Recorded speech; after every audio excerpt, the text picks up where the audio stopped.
り解説。市川雷蔵、田宮二郎の狂気と色気。昭和の男がしびれた大英ハードボイルド傑作トップ10。ゆっくり映画解説へようこそ。今回はどんなお話かしら？今回は、昭和の男がしびれた大英ハードボイルド傑作トップ10だぜ。大英って、ガメラの特撮とか、座頭市など時代劇のイメージね。実は、1960年代の大英が作った現代劇ハードボイルドこそ最高にかっこいいんだ。日活の無国籍アクションが夢なら、大英のハードボイルドは剥き出しの欲望と現実だ。今の時代にはない狂気と色気があるんだぜ。夢じゃなくて現実。なんだか、より生々しくてドロドロしてそうね。そうだ。組織に魂を売るか、それとも孤独に死ぬか。そんな極限状態に置かれた男たちの美学が詰まっているのぜ。狂気と色気？大人の危険な香りがするわ。その中心が2大スターだ。37歳で創生した伝説の俳優市川雷蔵の冷徹な凄み。そして長身でスタイリッシュな田宮二郎のダーティな魅力が、男たちを熱狂させたのぜ。二人のいぶし銀の魅力が詰まった名作ね。今回は魅力を限界まで深掘りするため、ネタバレありで解説するぜ。未視聴の人は注意してくれ。それじゃあ、大人の魅力たっぷりのランキングへ、ゆっくりしていってね。第10位。早打ち犬。1967年。第10位は1967年公開の早打ち犬だぜ。田宮二郎の人気シリーズ、犬シリーズ第8作の痛快ガンアクションだな。タイトルからしてかっこいいわね。どんなお話なの？この作品の魅力は、田宮二郎演じる陽気なガンマニア鴨井大輔と、天地茂演じる哀愁漂う、しょぼくれ刑事木村の軽妙な掛け合いなんだぜ。陽気なガンマンと哀愁のある刑事、正反対の二人が協力するなんてワクワクするわね。物語はこうだ。鴨井はギター流しをしながら、ボロアパートで運転手の五郎たちと気楽に暮らしていたんだ。へえ、案外庶民的なのね。ところが、五郎がヤクザの白井に雇われて関西へ行った先で、現生強奪事件が起きる。さらに五郎の運転していた車が炎上して、焼死体が発見されるんだぜ。じゃあ五郎さんは死んじゃったの？警察は焼死体を白井と断定し、行方不明の五郎を強盗殺人犯として指名手配するんだ。身重の妻を抱えた五郎を救うため、鴨井は木村刑事と協力して真相を追うのぜ。冤罪を晴らすために立ち上がるのね。熱いわ。捜査を進めると、新興宗教、天神精霊会が麻薬絡みだと判明するんだ。しかも五郎は生きていて、白井に犯人の身代わりとして命を狙われていたのぜ。じゃあ、あの焼死体は誰だったの？実は焼死体は教祖の天神で、白井が教祖になりすましていたんだ。トリックを見破った鴨井は、弾き片手に精霊界へ単身殴り込むんだぜ。たった一人で、無茶すぎるわ。そこで見せる鴨井の極打ちが最高にクールなんだ。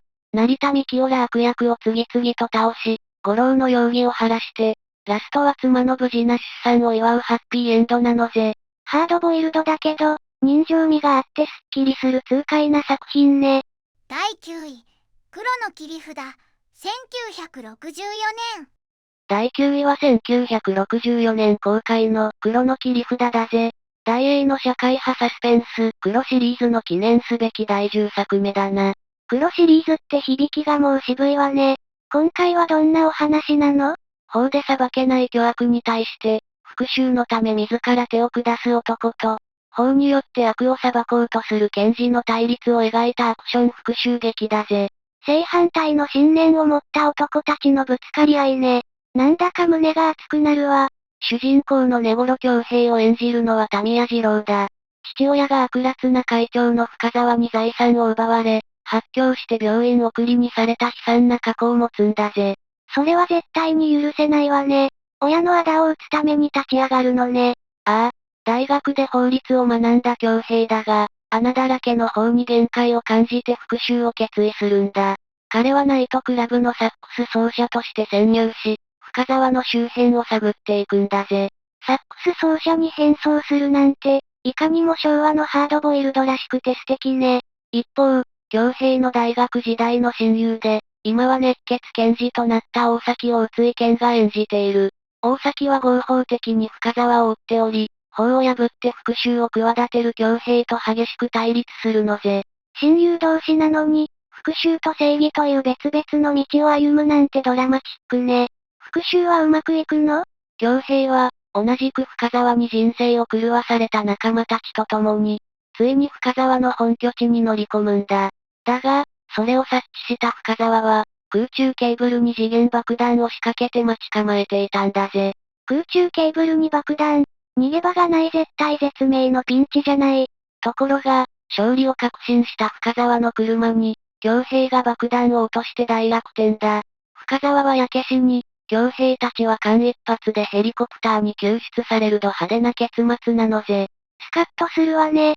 タミヤ二郎のダークな魅力と宇津井健の熱血感ぶりが火花を散らす、見どころ満載の傑作ね。第8位、顔役、1971年。第8位は1971年公開の顔役だぜ。なんと、勝新太郎が制作監督脚本主演を務めた、文字通り型破りな刑事アクション映画だな。勝新太郎が監督もやったの。なんだかすごいエネルギーを感じるわね。主人公の立花は、博打は映しストリップ劇場には顔パスで入る、悪徳か凄腕かわからない破天荒な刑事なんだぜ。でも独自の捜査官は一流なのぜ。いかにも昭和のはみ出し刑事って感じで、渋くてかっこいいわね。物語は、信用金庫の不正融資事件をめぐって、大淀組と新興の入江組が血で血を洗う不気味な抗争を繰り広げるところから始まるんだ。白昼堂々の傷害事件や、ナイトクラブでの銃乱射なんて、怖すぎるわ。立花は新米刑事を連れて暴力組織へぐいぐい入り込むんだが、事件の鍵を握る支店長が家族もろとも車を潰されて口封じに殺されてしまうんだぜ。ひどい。それじゃあ、事件の真相はどうなっちゃうの？さらに上層部からの圧力で、突然捜査の打ち切りが決定するんだ。激怒した立花は、警察手帳を課長に叩きつけて警察を辞め、夜の雑踏へと消えるのぜ。警察という後ろ盾を捨てて、たった一人で巨大な暴力組織に立ち向かうのね。ああ、大親分の仲介で両組織の手打ち式が行われるが、実は立花が裏で仕組んだ罠だったんだ。彼の怒りと憎しみは全く消えていなかったんだぜ。執念の復讐劇ね。結末はどうなるの？数日後、立花は大淀組の組長を高級車に乗せ、荒涼とした埋め立て地へと連れ出し、自らの手で射殺して決着をつけるんだぜ。ついに黒幕を倒したのね。でも、それですっきり終わるのかしら？いや、組長を殺しても、立花に残ったのは巨大な悪の本の一握りを救っただけという疑問と、虚しさだけだったんだ。勝新の狂気が炸裂する異端の傑作だぜ。第7位、黒の超特急、1964年。第7位は1964年公開の黒の超特急だぜ。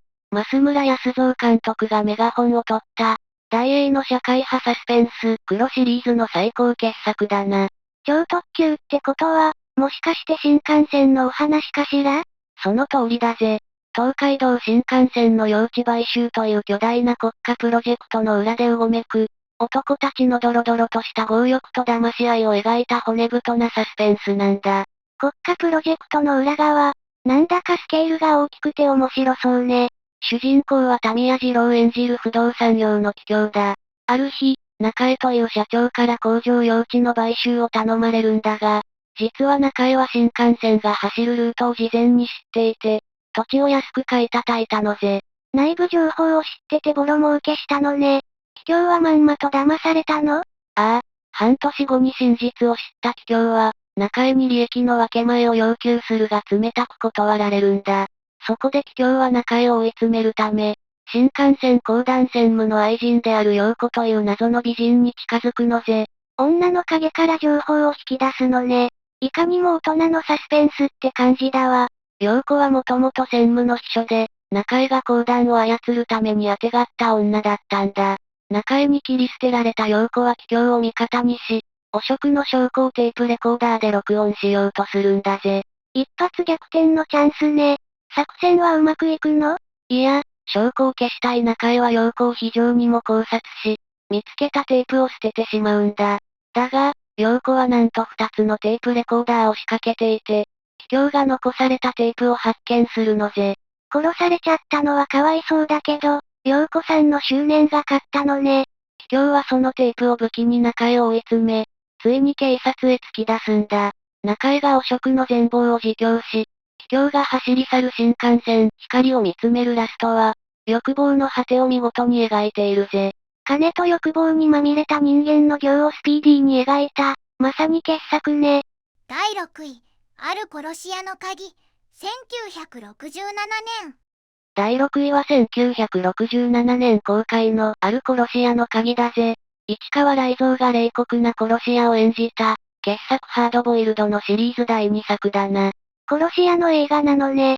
市川雷蔵って時代劇のイメージだったけど、現代劇もかっこいいわね。主人公の新田は、表向きは優雅な日本舞踊の師匠なんだが、裏の顔は多額の報酬で標的を仕留める非常なプロの殺し屋なんだぜ。日本舞踊の師匠が殺し屋。そのギャップがたまらないわね。どんな依頼を受けるの？ヤクザから、政財界の秘密を握る脱税王の暗殺を2000万円で依頼されるんだ。新田はホテルのプールで、ドスも銃も使わず、針一本で標的を瞬殺するのぜ。針一本で暗殺。証拠も残らないし、まさにプロフェッショナルね。だが、依頼主のヤクザは新田を裏切って命を狙ってくるんだ。新田は危ういところを逃れ、逆にヤクザを始末して報酬を奪い、コインロッカーに隠すんだぜ。ヤクザ相手に一人で勝っちゃうなんてすごすぎるわ。でも、これで終わりじゃないのよね？ああ、ヤクザの背後に政財界の黒幕がいると察知した新田は、自らを消そうとした正体を探るんだ。政治記者に変装して情報を引き出し、黒幕の大物北城にたどり着くのぜ。やられたら徹底的にやり返すのね。でも、相手は政界の大物なんでしょう？どうやって近づくの？欧州へ飛ぼうとする北城を追って、新田はカメラマン姿で空港に潜入するんだ。そして送迎の混雑に紛れ、一瞬の隙をついて北城を視察するんだぜ。見事な手際ね。あとはロッカーの2000万円を取りに行くだけじゃない。ところが、ロッカーの前には爆弾騒ぎで警察が集まっていたんだ。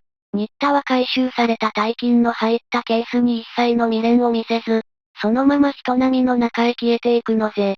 2000万円もの大金をあっさり捨てるなんて、そのハードボイルドな引き際が、たまらなく渋くてかっこいいわ。第5位、鉄砲犬、1965年。第5位は1965年公開の鉄砲犬だぜ。タミヤ二郎の代表作、犬シリーズの第4作目にあたる痛快アクションだな。タイトルがいかにもガンマンって感じでかっこいいわね。今回はどんな騒動に巻き込まれるの？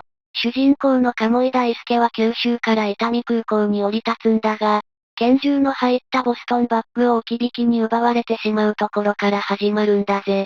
凄腕のガンマンなのに、あっさり武器を盗まれちゃうなんてちょっとドジね。それでも鴨井には、九州で知り合った男小玉から、両親の母親へ渡すよう頼まれた30万円があったんだ。小玉の妹照子に会いに行くのぜ。義理がたいところはさすが昭和の男ね。でも、また厄介ことに巻き込まれそうな予感がするわ。その通りだ。実は小玉は、悪を牛耳る新政界のボス塚本に競輪選手を陥れる工作に利用され、九州へ飛ばされていたんだぜ。そして塚本は、鴨井から盗まれた拳銃を使って小玉を射殺するんだ。じゃあ、鴨井さんが小玉さんを殺した犯人にされちゃうじゃない。ああ、警察からは追われ、妹の照子からも兄の仇だと憎まれてしまうんだぜ。唯一のアリバイを証明できる昔の女鶴子も、塚本の手で消されてしまうのぜ。どん底の絶体絶命のピンチね。無実の罪をどうやって晴らすの？身体極まった鴨井だが、ついに新政界のチンピラがバッグを持ち逃げした真相を知るんだ。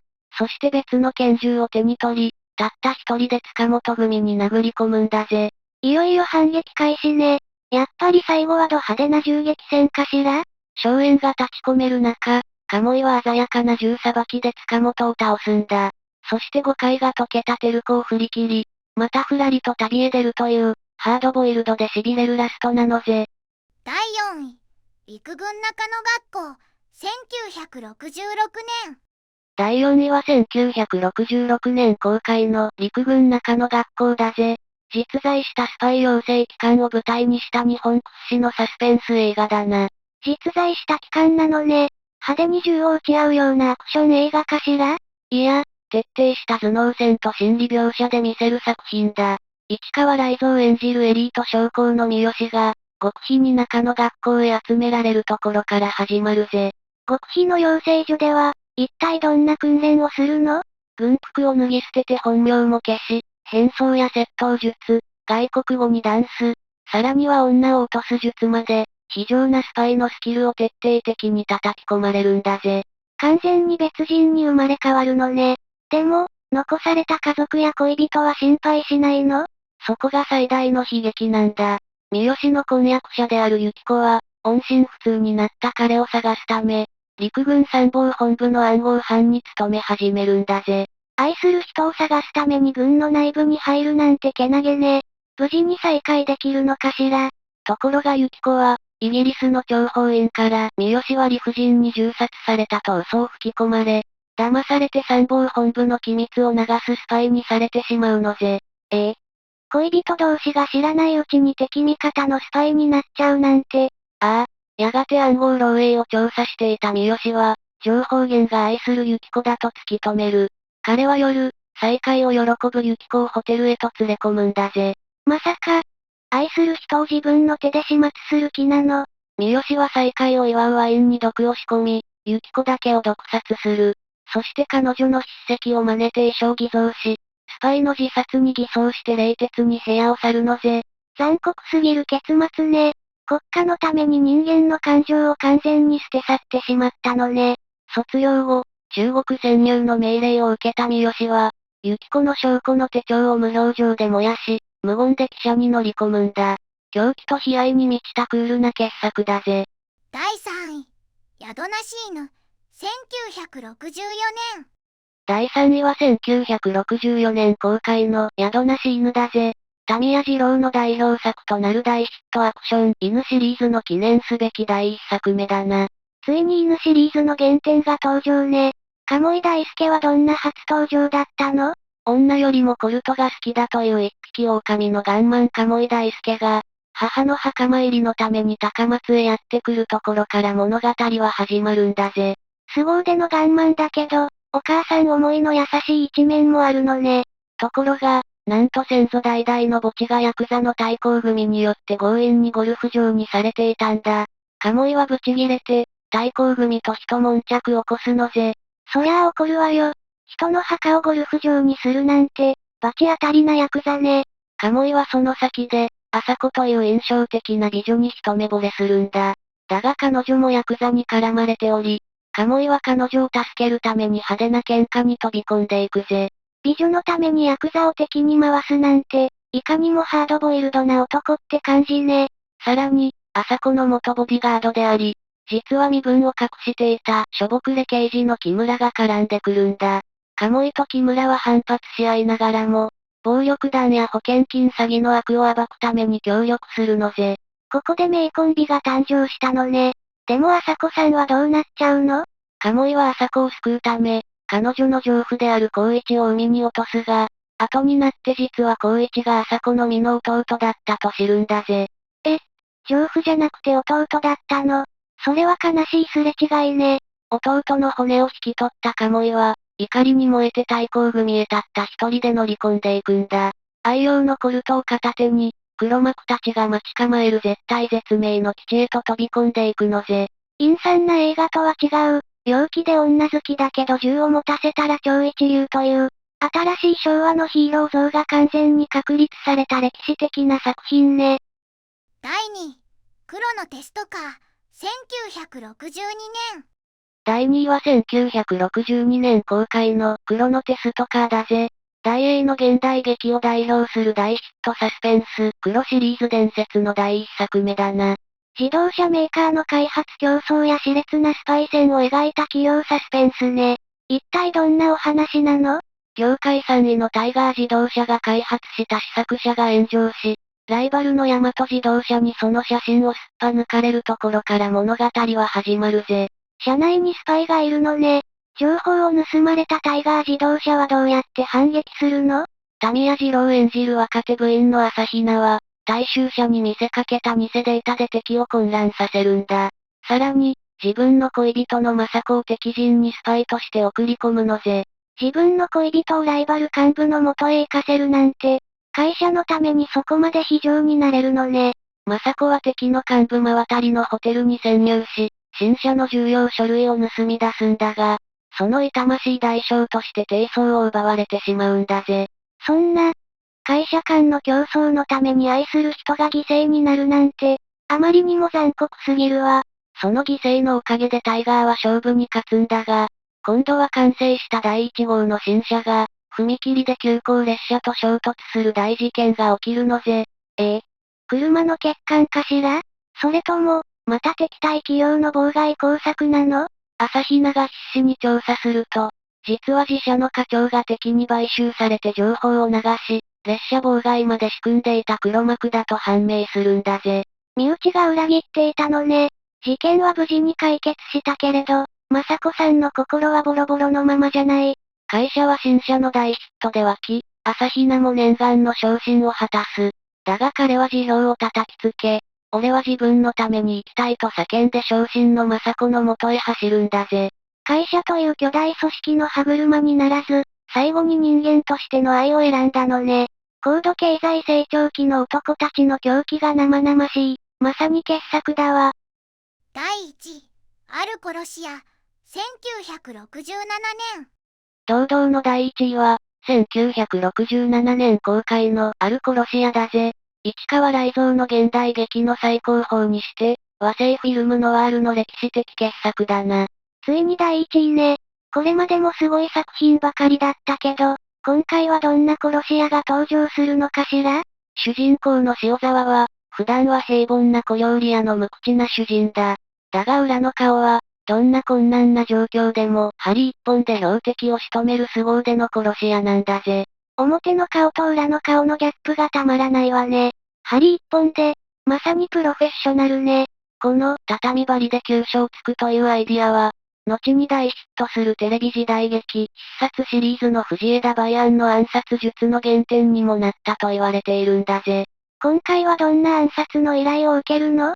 暴力団の木村組から、2000万円で敵対する大和田組長の暗殺を依頼されるんだ。塩沢は芸人に化けて厳重な警戒を突破し、パーティーに潜り込んで見事に暗殺を成功させるのぜ。まさにプロフェッショナルね。でも、すんなり大金をもらってハッピーエンドとはいかないんでしょう？ああ、塩沢の鮮やかな手口と金に惚れ込んだヤクザの幹部前田が弟子入りを頼むが断られる。すると前田は、塩沢の金を狙って小料理屋に居座っていた女恵子と結託するんだぜ。成田幹夫さんと野川由美子さんね。色と欲で結ばれた二人が、塩沢さんを裏切る計画を立てるのね。三人は大和田組から2億円の麻薬を奪い取る計画を実行する。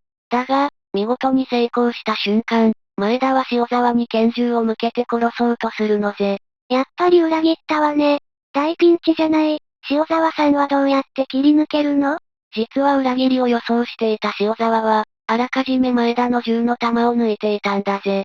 そして愕然とする二人に対し、塩沢は約束通り麻薬を3等分して静かに去っていくんだ。